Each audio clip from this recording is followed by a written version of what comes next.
The Alleghany Journal has run into two 1975 Alleghany High School graduates, Brandon Nicely and Greg Vess. They were on the same baseball teams in other years and in other places, but at Alleghany High School, they were once part of an almost championship team. Tell us about it, Greg. Okay. Of course, this is Brandon. I'm Greg. Played on many teams together, but we had a really good team in '75. Gee, that's a long time ago. Really long. But we were fortunate enough to win our district and then the region and make it to the state finals. And actually, the state final game before we ran into a team that turned out to be much better than us. But just on that day, or you felt probably just that day? Yeah, just that they day. Were hot. They were. We're not going to tell you what the score was, what we lost, but I will say this: on the way to the championship game, we beat several teams that I thought were better than us. You know, that had won the state championship the year before, Blacksburg and Amherst County. And feel very fortunate to have been on such a good team. And Brandon, you batted number 3, and Greg was cleanup. Yep. So what positions? Been that way for a long time.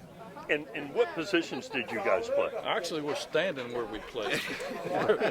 we're kind of left center. I played left field. Brandon played center, and we felt like we did pretty well out here. Yep.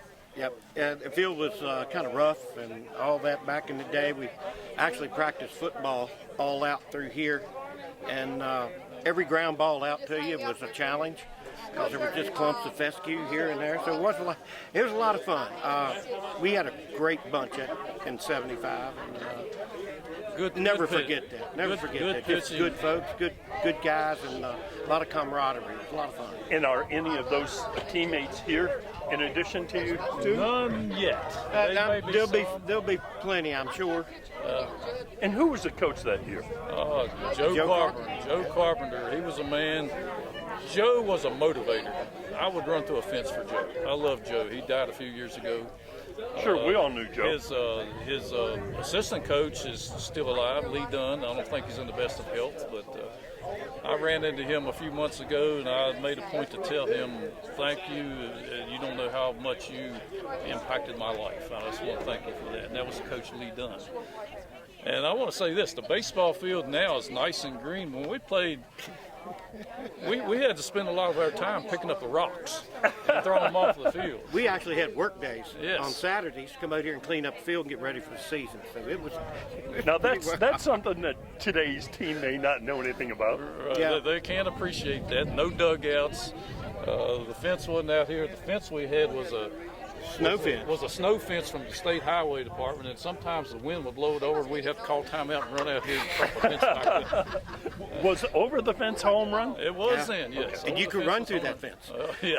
I actually did it there one time. Yeah, he did. He caught a ball and vaulted the fence at the same time. It was outstanding. And one final question: in your district at that point, who was the most challenging? Who did you consider your biggest rival? Our biggest rival then was probably Glenver. Glenver or Bird, Yeah, Glenver, William Bird, Lord Botetourt, Covington and Clifton Forge. I mean, that was bitter rivalries, and they were very highly competitive, all three of us at that time. I think the only people we lost to that year was once to Bird and once to Glenver. Until the state final. In the state final game was Glenver? No, the state final was Turner Ashby from up around Bridgewater up there. Right. Who had a couple guys end up playing for James Madison, who ended up in the College World Series. Wow. So, yeah. Well, I know you guys are busy. Thanks very much for taking the time to share your memories. Thank you, Jerry. Enjoyed it. Thank you, sir. Appreciate what you do for us.